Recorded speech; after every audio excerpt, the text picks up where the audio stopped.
கர்த்தருடைய பரிசுத்த நாமத்திற்கு மகிமை உண்டாவதாக. இன்றைக்கு நாம் தியானிக்க போகிறதான வசனம் 123 சங்கீதத்தின் 2வது வசனத்தை வாசிக்கலாம். 123 சங்கீதம் 2வது வசனம். இதோ வேலைக்காரரின் கண்கள் தங்கள் எஜமான்களின் கையை நோக்கி இருக்குமா போலவும், வேலைக்காரியின் கண்கள் தன் எஜமாத்தியின் கையை நோக்கி இருக்குமா போலவும், எங்கள் தேவனாகிய கர்த்தர் எங்களுக்கு இரக்கம் செய்யும் வரைக்கும் எங்கள் கண்கள் அவரை நோக்கி இருக்கிறது என்பதாக வாசிக்கிறோம். அல்லேலூயா. வசனத்தின் கடைசி பகுதியை மீண்டுமாய் வாசியுங்கள். எங்களுக்கு இரக்கம் செய்யும் வரைக்கும்.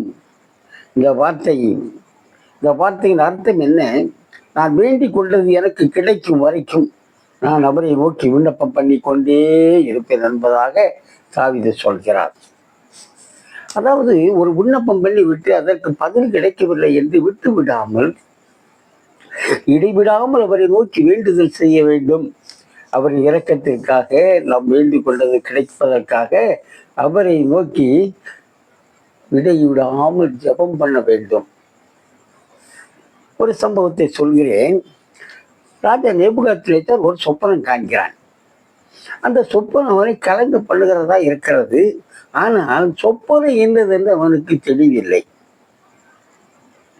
ஆகவே பாபிலோனில் உள்ள எல்லா ஞானிகளிடமும் கேட்கிறான். எவராலும் சொல்ல முடியாத நிலையில் பாபிலோனில் உள்ள எல்லா ஞானிகளையும் கொலை செய்ய தீர்மானிக்கிறார். அப்போது ஞானிகளின் வரிசையிலே இந்த நம்ம தானியேலும் இருக்கிறார். தானியேல் தன் வீட்டிற்கு போய் தானும் தன் தோழரும் பாபிலோனின் மற்ற ஞானிகளோட கூட அழியாதபடிக்கு இந்த மறைபொருளை குறித்து பரலோகத்தின் தேவனை நோக்கி இரக்கம் கேட்கிறதற்காக தேவனை நோக்கி தன்னுடைய தோழர்களோடு விண்ணப்பம் பண்ணிய போது தேவன் தானியேலுக்கு மறைபொருளை வெளிப்படுத்தினார். அவருடைய இரக்கத்தை பெறுவதற்காக தானியேல் தேவனை நோக்கி வேண்டிக் கொள்கிறான். அப்படி அவன் விண்ணப்பம் பண்ணிய போது தேவன் தானியேலுக்கு மறைபொருளை வெளிப்படுத்துகிறார். அவன் தேவனை நோக்கி இரக்கம் கேட்டான், இரக்கம் செய்தார். அவனோடு கூட எல்லா ஞானிகளும் தப்புவிக்கப்பட்டார்கள். ராஜா தானியேலை பிரதான அதிகாரியாக்கினார். தேவனை நோக்கி விண்ணப்பம் பண்ணி அவர் இரக்கத்தை பெற்றுக்கொள்ள வேண்டும். இரக்கம் கிடைக்கும் வரைக்கும் நாம் வேண்டுதல் செய்ய வேண்டும். இடைவிடாமல் ஜெபம் பண்ணுங்கள் என்று வேதம் சொல்லுகிறது. அவரின் இரக்கமும் ஆசீர்வாதங்களும் கிடைக்கும் வரைக்கும் நாம் ஜெபம் பண்ண வேண்டும். சோர்ந்து போகாமல் ஜெபிக்க வேண்டும். ஆதியாகமம் 32ஆம் அதிகாரத்திலே ஒரு தேவ மனிதரை பற்றி வாசிக்கிறோம். அது யாக்கோபு என்ற இஸ்ரவேல். இந்த யாக்கோபு தேவனிடத்தில் ஆசீர்வாதத்தை பெறும்படியாய் போராடுகிறான். தன் மனைவி மக்களை எல்லாம் நதிக்கு அப்புறத்திலே அனுப்பிவிட்டு தனியாக இருந்து போராடுகிறான். போராடி விண்ணப்பம் பண்ணுகிறான், போராடி ஜெபிக்கிறான். பொழுது விடியும் வரை போராடுகிறான்.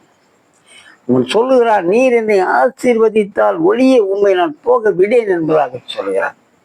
அப்படி சொல்லி போராடுகிறான். அவனுடைய பெயரை இஸ்ரவேல் என்று மாற்றி அவனை ஆசீர்வதிக்கிறார் தேவாதி தேவனாகிய கர்த்தர்.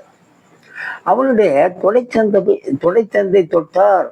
அதனால் அவர்களுடனே போராடுகையில் யாக்கோபின் தொடைச்சந்து சுளுக்கிட்டு இருந்து வாசிக்கிறோம். இருந்தாலும் அவன் போராடுகிறான். தன் வேதனைகள் வேளையிலும் அவன் தன்னுடைய விண்ணப்பத்தை விடாமல், தன் ஜெபத்தை விடாமல் அவன் போராடுகிறான். கடைசியாக ஆசீர்வாதத்தை பெற்றுக் கொள்கிறான். தேவனிடத்தில் இரக்கம் கிடைக்கும் வரைக்கும் யாக்கோபு போராடினான். அவர் அவன் மேல் இறங்கி அவரை ஆசீர்வதித்தார். தொலை சந்து நரம்பு சுளுக்கிட்டு என்று அவன் விட்டுவிடவில்லை.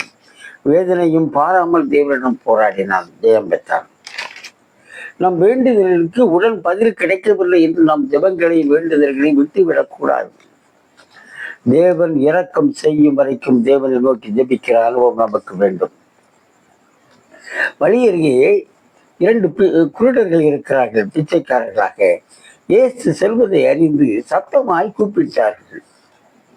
அப்படி கூப்பிடுகிறதான வேளையிலே சீசர்களும் அவரோடு கூட சென்றவர்களும் குருடர்களை அதட்டுகிறார்கள். சத்தப்படாதீர்கள், இயேசு போகிறார் என்று அவர்களை இந்த குருடர்களை சத்தமிடாமல் இருக்கும்படி அதட்டுகிறார்கள். ஆனால் அந்த குருடர்கள் அவர்களுடைய எதிர்ப்பை மீறி அதிகமாக சத்தம் போட்டார்கள், அதிகமாக சத்தமிட்டு கூப்பிட்டார்கள்.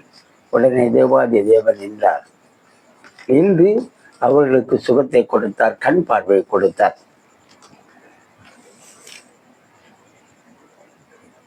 சோர்ந்து போகாமல் ஜெபம் பண்ண வேண்டும் என்பதை குறித்து தேவாதி தேவனாகிய இயேசு ஒரு ஊமை சொல்கிறார்.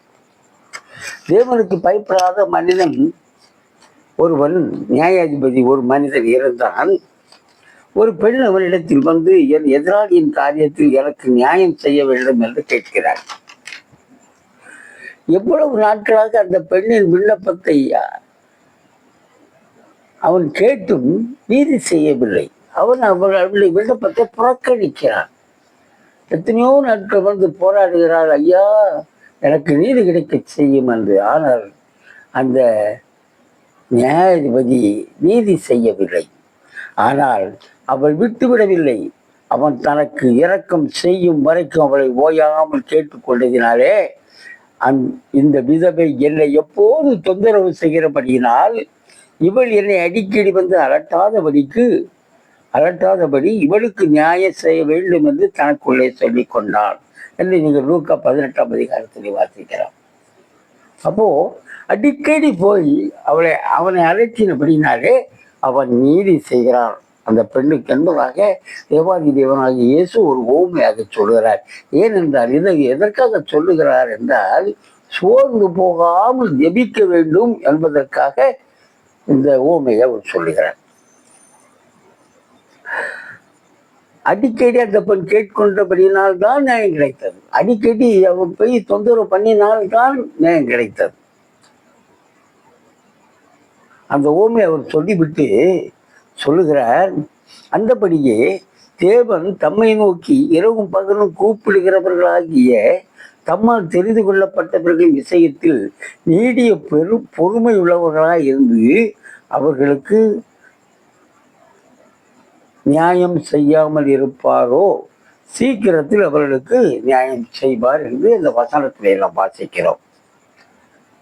ஒரு மனிதன் தன்னிடத்தில் அடிக்கடி கேட்ட ஒரு பெண்ணுக்கு நியாயம் செய்கிறார்.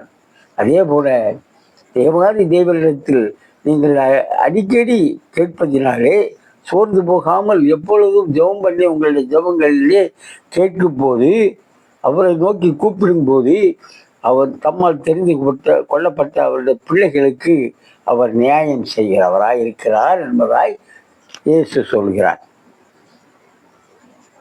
இது முக்கிய காரியம் என்னவென்றால், சோர்ந்து போகாமல் எப்பொழுதும் ஜெபம் பண்ண வேண்டும். தேவன் இரக்கம் செய்யும் வரைக்கும், அந்த விதவைக்கு நியாயாதிபதி இரக்கம் செய்யும் வரைக்கும் விதவை அவனை வேண்டிக் கொண்டது போல நாமும் சோர்ந்து போகாமல் ஜெபம் பண்ணுகிறவர்களாக இருக்க வேண்டும். 1 தெசலோனிக்கேயர் 5:17 இடைவிடாமல் ஜெபம் பண்ணுங்கள் என்று வாசிக்கிறோம். கொலோசியர் 4:2 வாசிப்பீர்கள் என்றால், இடைவிடாமல் ஜெபம் பண்ணுங்கள், தோத்திரத்துடன் ஜெபத்தில் விழித்திருங்கள் என்று படிக்கிறோம். நாம் பெற்றுக்கொள்ளும் வரை சோர்ந்து போகாமல் இடைவிடாமல் ஜெபம் பண்ண வேண்டும் என்று வேதம் நம்மை போதிக்கிறது. பிரியமான தேவ பிள்ளைகளே, நாம் மனிதனமும் சோர்ந்து போகாமல் ஜெபிக்க வேண்டும் என்று தேவன் விரும்புகிறார். எங்கள் தேவனாகிய கர்த்தர் எங்களுக்கு இரக்கம் செய்யும் வரைக்கும் எங்கள் கண்கள் அவரை நோக்கி இருக்கிறது. தேவாதி தேவனை நோக்கி இரக்கம் பெற்றுக்கொள்ள சோர்ந்து போகாமல் இடைவிடாமல் ஜெபிக்கும்படியான உற்சாகமான ஆவியை தேவன் நமக்கு தருவாராக. ஆமேன். அல்லேலூயா.